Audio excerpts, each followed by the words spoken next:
Thank you so much, Mark, and hello again, everyone. It's lovely to be with you last week and really delighted to be back with you today as well to continue our journey through this 49-day period of the Omer, this time of healing, of bringing ourselves into inner alignment and kind of preparing and refining our vessels for the possibility of revelation on Shavuot, of becoming available to receive new Torah, to taste the juiciness and the sweetness of those first fruits on the tree of life as it renews again and again. And so here we are, really coming towards the final stretch of this journey. And this week we find ourselves in the week of Yesod on our tree of life. So at the very base of the tree of life, Yesod is the foundation. It's like the root of the tree, rooting the tree into the earth. And it's also a channel through which all the qualities that we've been exploring throughout this time actually become manifest in our lives. So this is really where the rubber hits the road. It all becomes real here in this week of Yesod. And so I just want to explore with you for our practice today, a few dimensions of the energetic of Yesod. One is this idea of foundation. So what is foundation in a spiritual sense? That thing upon which our experience rests, that thing that doesn't change, even as we see in meditation, everything is constantly changing. And there's this beautiful line from Mishle, I'll put it here in the chat, from Proverbs. It says, Ka'avor sofer ve'ein rasha, v'tzadik yesod olam. When the storm passes, the wicked one is gone, but a tzaddik, or a righteous person, is the foundation of the world. I think this line is especially pertinent right now. It's definitely a stormy time in our world. There's something comforting about considering that when the storm passes, when all is said and done, what is truly not in alignment with life, with love, will pass away with the storm as well. And yet a tzaddik roots deeply and actually is the foundation of the world. And this line, I think, is also teaching us that there can be no true and lasting foundation without tzedek, right? Without justice and righteousness. Because without it, relationships and systems can topple over when the going gets rough. But true tzedek, true justice, true righteousness is steadfast and anchors in when life gets stormy. It doesn't get swept up in the ever-changing drama of life. In our Hasidic tradition, we learn that the ups and downs of life are not a bug, but a feature of the path. They're actually the very nature of the spiritual path. And so from that perspective, a tzaddik, which also just represents our higher self. It's like we all have an inner tzaddik, is someone who does not give up when life serves up a challenge or when we're in more of the ebb and flow, but grounds even more deeply into connection with the divine, into loving awareness. But tzaddik is someone who is always remembering on some level that life is sacred. And through that remembering of the divine can actually help to unite heaven and earth, help to unite our intentions, our prayers, our dreams with our manifest reality, bring godliness here to earth. And Yitzod is also, as I mentioned, the place where the rubber hits the road. So as well as being the foundation, it's the channel, right? It's that channel that brings all of those energies that we've been working with this whole time into the world, into Malchut, our manifest reality. It channels that blessing so that we can experience it. And from a Kabbalistic perspective, it's taught that blessings, there's no shortage of blessings, that actually blessings are just waiting and actually really desiring to come into the world, to overflow into our experience. But they need the proper vessels to receive them. And Yesod is that vessel.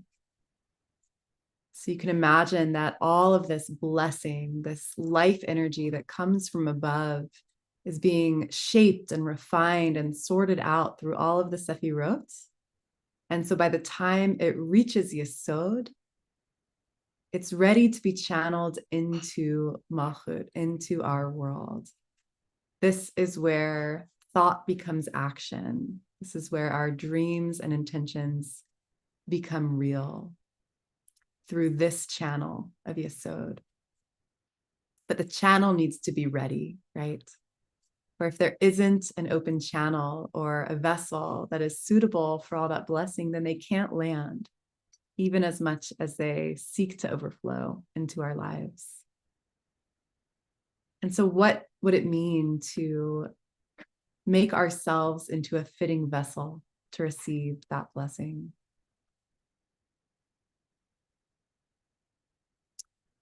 What would it mean to become ready to receive the blessing that is wanting to pour forth into our lives? So I want to practice with you now with that question as a kavanah, as an inspiration, and connecting with this quality of Yesod, this foundational quality of staying in connection to the sanctity of life, no matter what is going on. And in that way, becoming open, becoming a vessel to receive with readiness those blessings that are ready and wanting to pour into our lives. And so let's go ahead and settle into a mindful posture, a posture that will be supportive of mindful presence.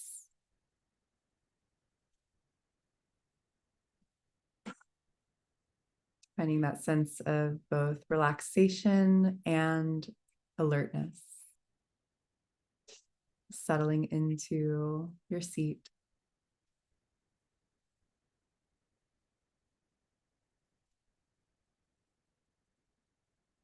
Feeling your root, those points of contact between your body and the earth.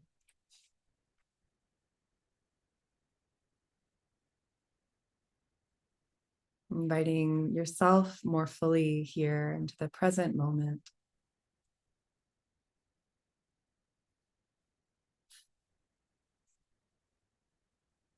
Whatever we might be coming from, whatever might be happening later, just for now, softening our grip.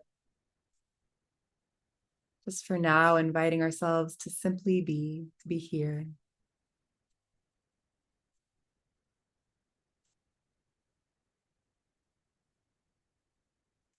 Softening and resting into the body.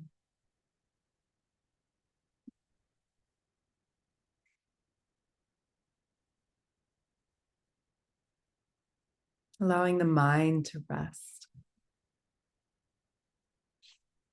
with the breath.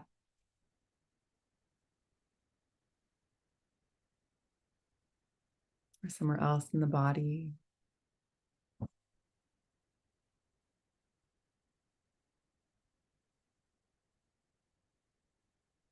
Allowing this present moment as it emerges to fill our awareness.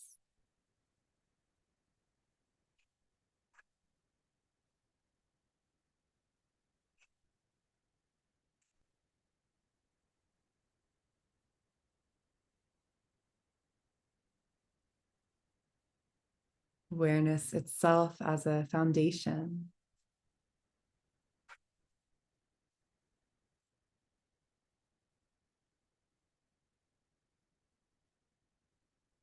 With its unchanging nature. A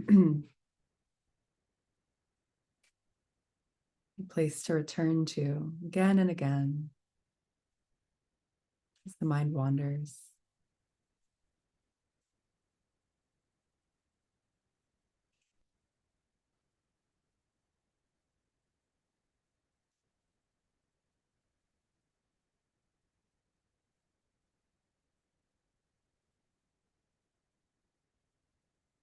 resting, just being here in the present moment.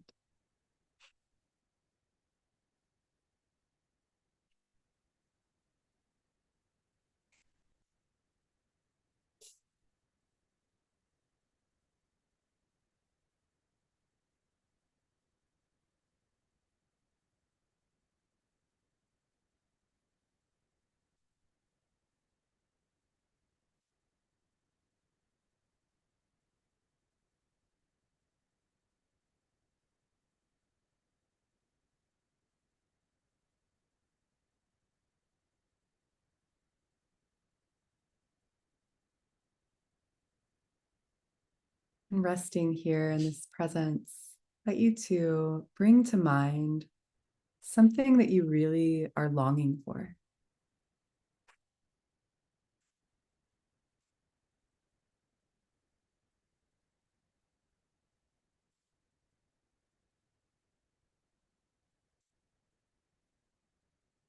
How would you feel if you were to receive that thing? If that thing were to come into your life? Just imagining that.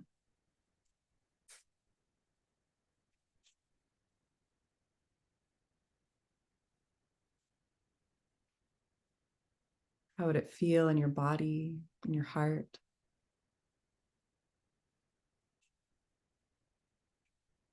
Just noticing what comes to mind when you imagine receiving that thing that you long for.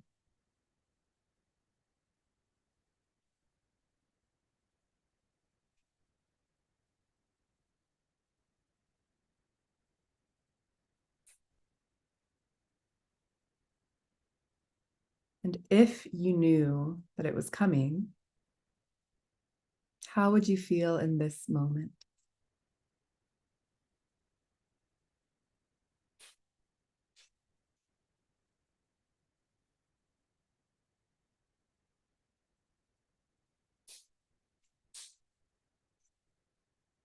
In what kind of moment might you be receptive and available for that blessing to enter your life?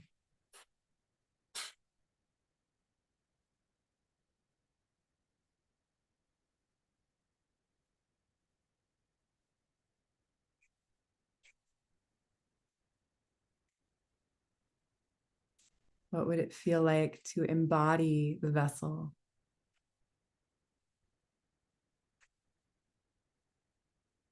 that could receive that blessing?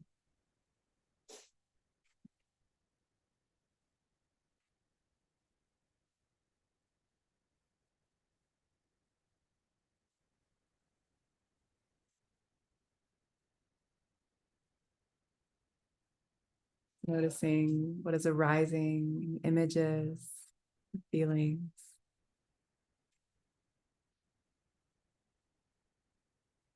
kindness.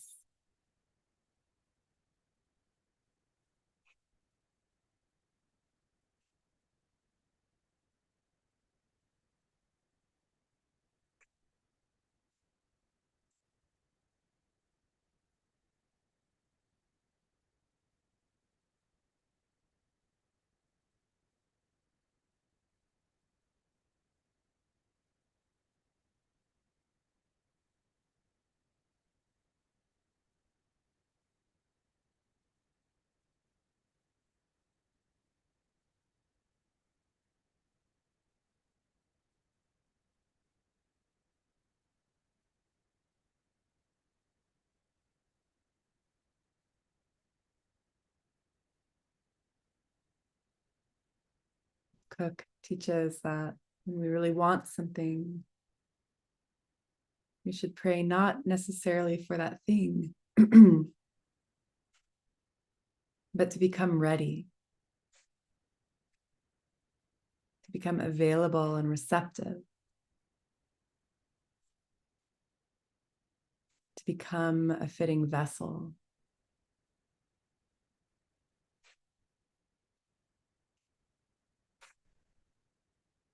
A vessel that can receive and channel blessing to where it's needed.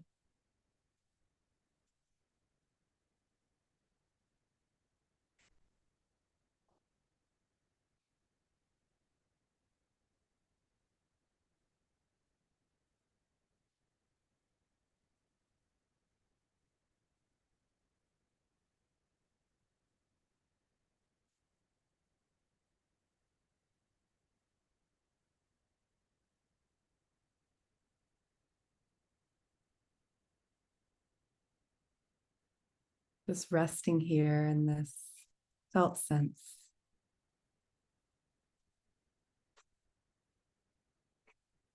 of becoming that vessel that is truly ready to receive the blessings that we long for.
May we be available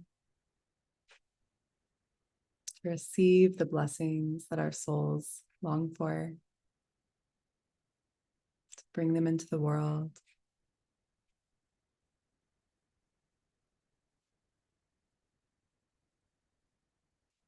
May we have the courage to believe in them.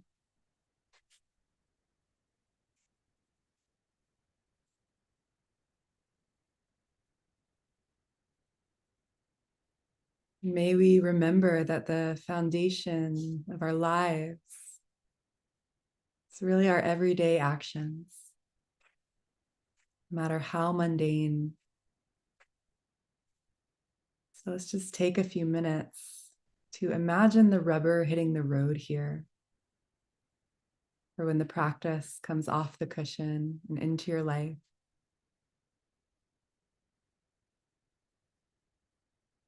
And I wash the dishes with a little more mindfulness.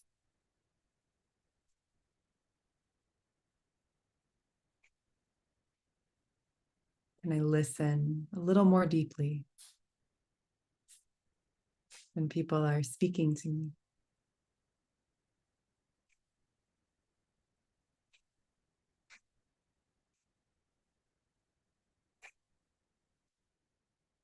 And I refrain from multitasking a little more to care for my mind, my intention.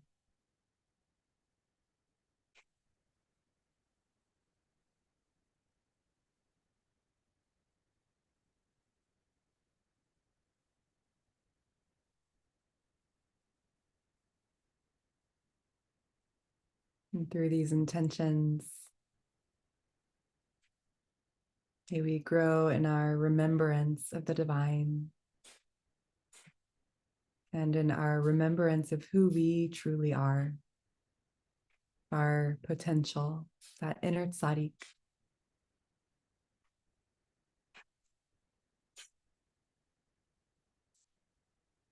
And through that remembering, help to bring godliness into the world, each one of us in our own unique ways.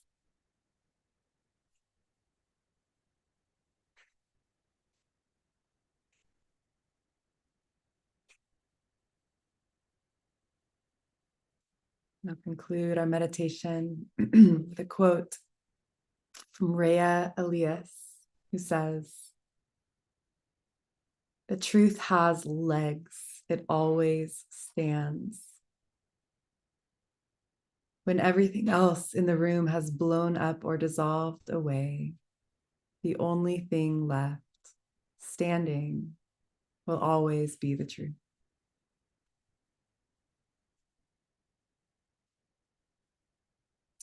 Thank you so much for your kind attention, your presence, your practice today. I'll turn it back to Mark. Thank you so much, Rebecca. It's beautiful practice. And let's seal the practice as we do each day. Inviting everybody to stay present for another few moments to support those of us who are in mourning or observing a yard site, or if it's your custom to join in the Kaddish, you're welcome to do so. Thanks to Natalie for sharing the words on the screen. If you're reciting Kaddish, you can put the name or names of those you're honoring in the chat now or after you recite Kaddish. And if you're joining me, please rise in body or in spirit, and you can unmute at this time.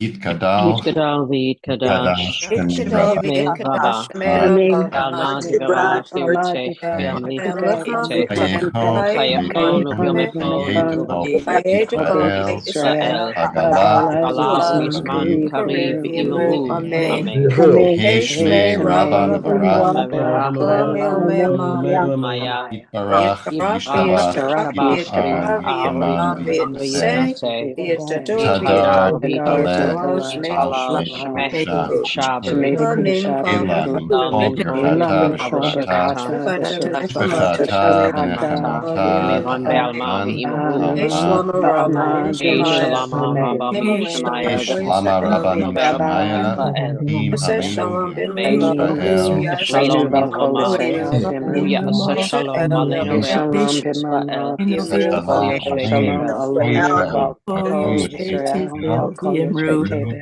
Amen. Amen. Amen.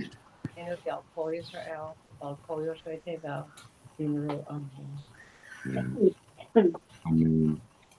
Thanks everyone for joining us today. I'm so glad to be with you on this World Meditation Day, and as Rebecca guided us towards the end of the sit today, may this practice stay with you and inform the rest of the moments of your day and the rest of your week and this week of Yesod.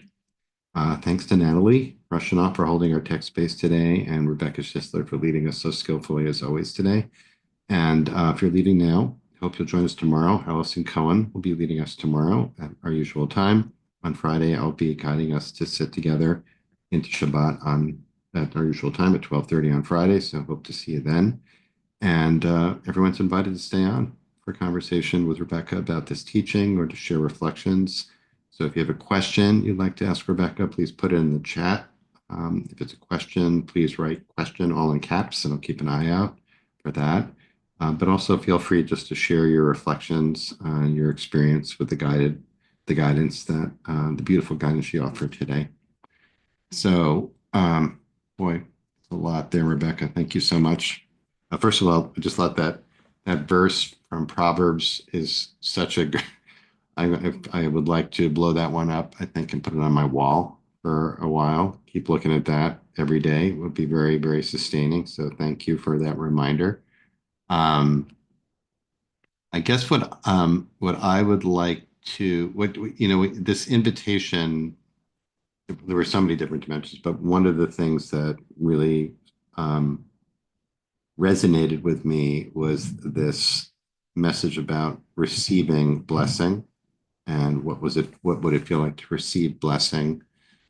What came up for me was the verse, I guess it's from Lech Lecha, Parshat Lech Lecha, where God says to Avram, "V'hayei bracha," be a blessing.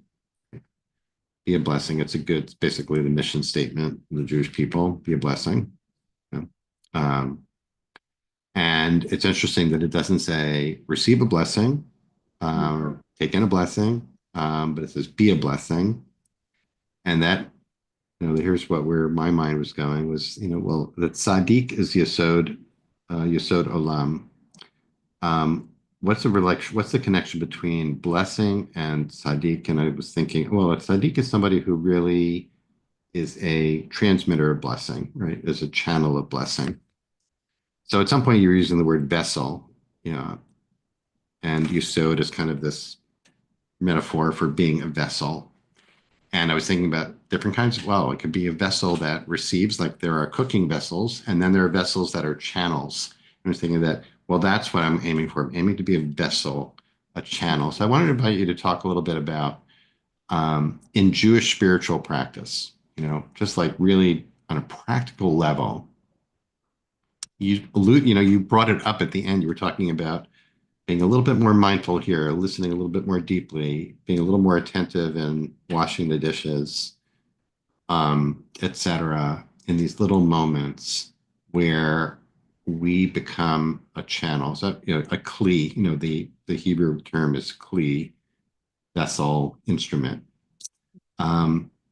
So I just wanted to invite you to talk a little bit about that, about the relationship between receiving the blessings, transmitting the blessings, how we can kind of, I was going to say conceive of ourselves, but it's not cognitive. It's really a sort of imagine our beings as vessels for blessing, as a way of being a tzaddik, that is Yesod Olam.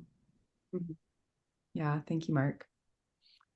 Yeah, it's so beautiful to just think about all the kind of functional archetypes that are present in these Kabbalistic ideas and just that kind of subtle difference between holding and channeling. And we see that in the tree of life, right? There's like this blessing, really, it's all blessing. Like chesed is also kind of synonymous with blessing. Blessing in the nature of chesed, it's overflowing.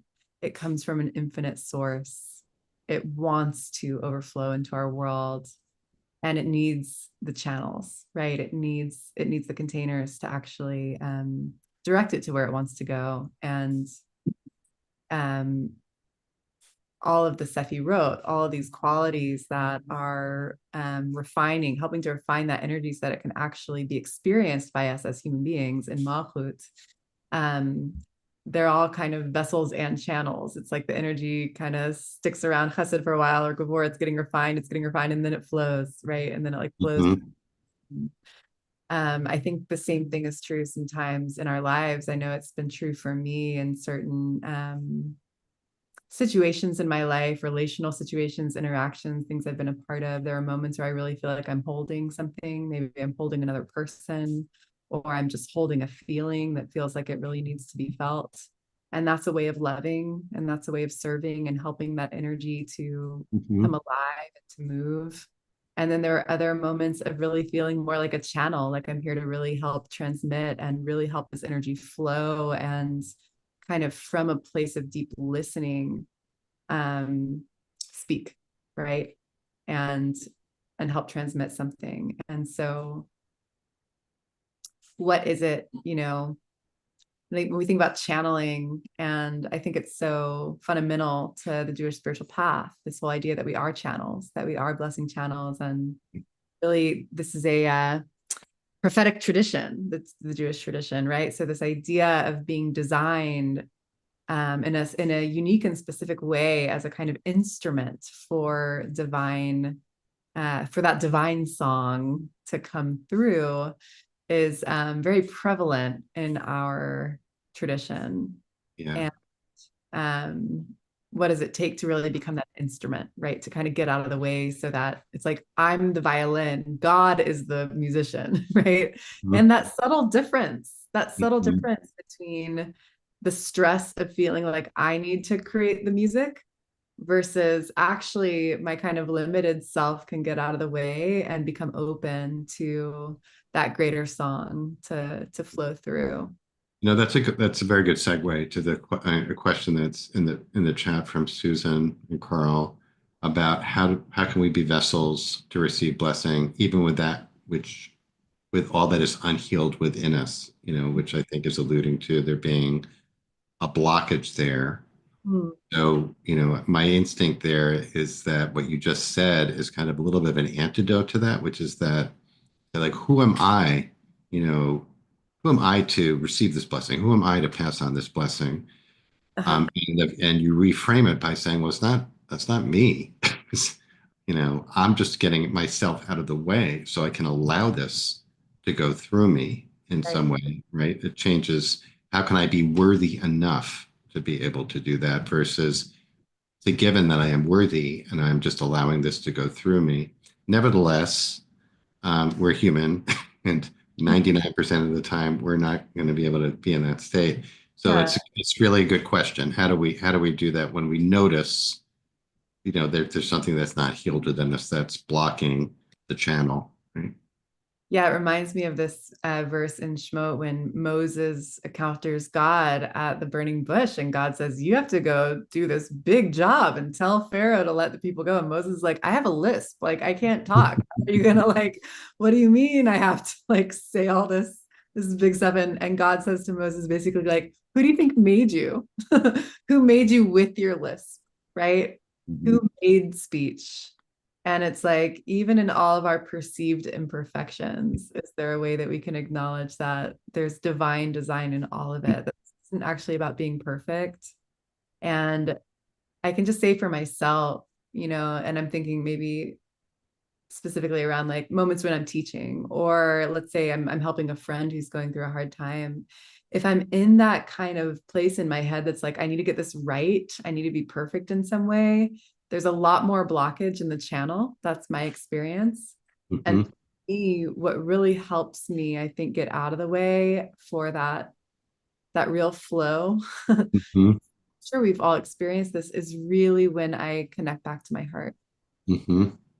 Mhm. What does my heart want to say? And the body, it's like from the body, which is also the earth, that kind of intuitive place of relaxation channeled through the heart.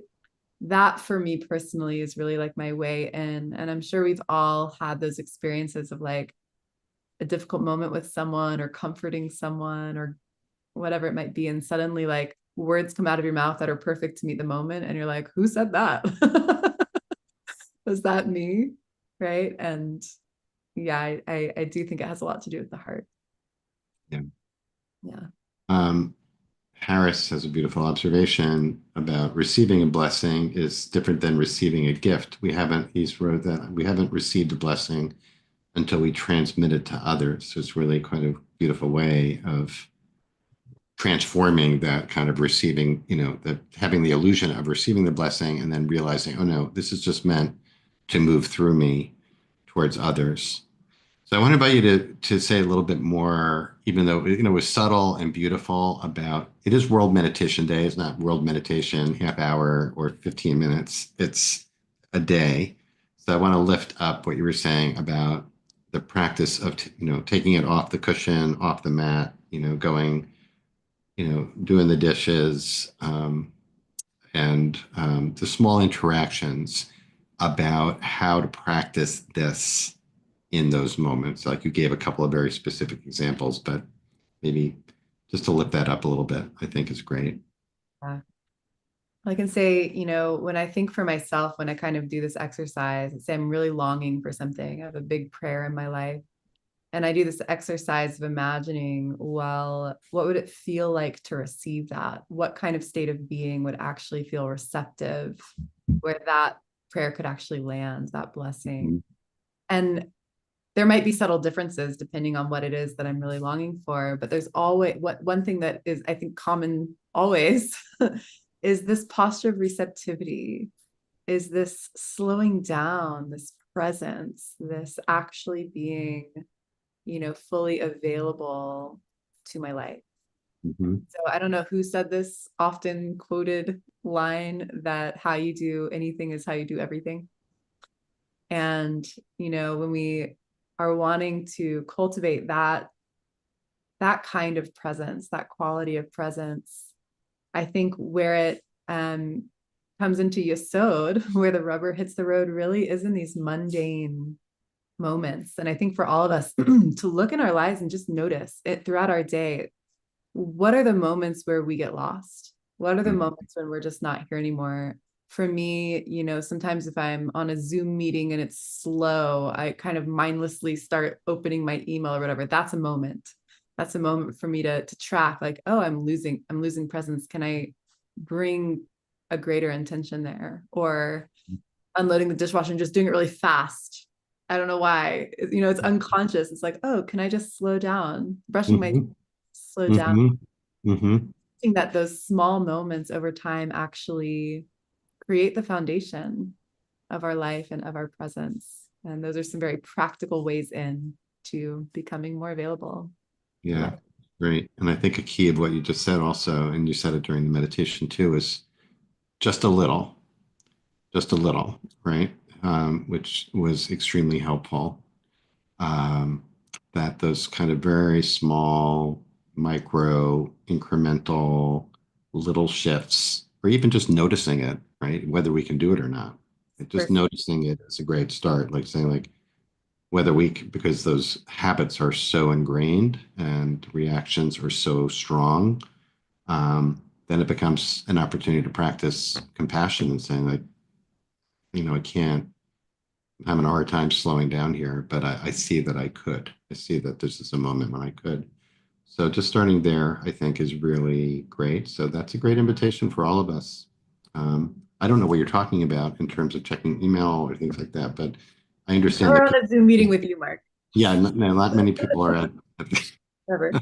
not many people at this exalted level that they never multitask like me. But I understand how it's. I understand. No one on this conversation now in the Zoom room is multitasking at all, right? No, I'm sure. I'm sure everyone is 100% glued to every word. So everyone is forgiven for any multitasking that has taken place. But even if you've noticed that you're multitasking, you're doing great. You're doing great. And I think that's important, actually. I know for myself, sometimes when I notice that I'm not being mindful and then I don't choose to become mindful, there can be all this judgment and shame. Right. And so we want to be weary of that also. And as you said, Mark, I think in those moments, maybe just the awareness itself, even if there isn't the kind of like Mhm. to shift it, is a beautiful thing to acknowledge. And then Mhm. if we do feel that kind of self-judgment, just bringing that compassion, right? That like, wow, this is hard. This is a deep habit. And this is something, I'm human. I will sometimes describe that as steering into the skid, like you see that we're skidding and you say like, I gotta go I want to go the other way. And it's very hard not to do that. But if we are compassionate enough to say like, okay, this is where I am, then actually you might get some traction to be able to shift it a little bit. But it's counterintuitive. That's why it's a practice. All right, Rebecca, great. What a treat to have you lead yet last week and this week. Thank you so much. As always, lots of appreciation. I see in the chat, and also that great, fantastic quote by Elias. Um, Also, another one you could just blow up and put on our walls these days, and will comfort and support us through these various storms that are blowing a lot of trees down right now. I hope everyone can join us tomorrow to practice with Allison Cohen. And I will see you all on Friday as well for sitting at the Shabbat together. Thanks, Natalie, for holding us.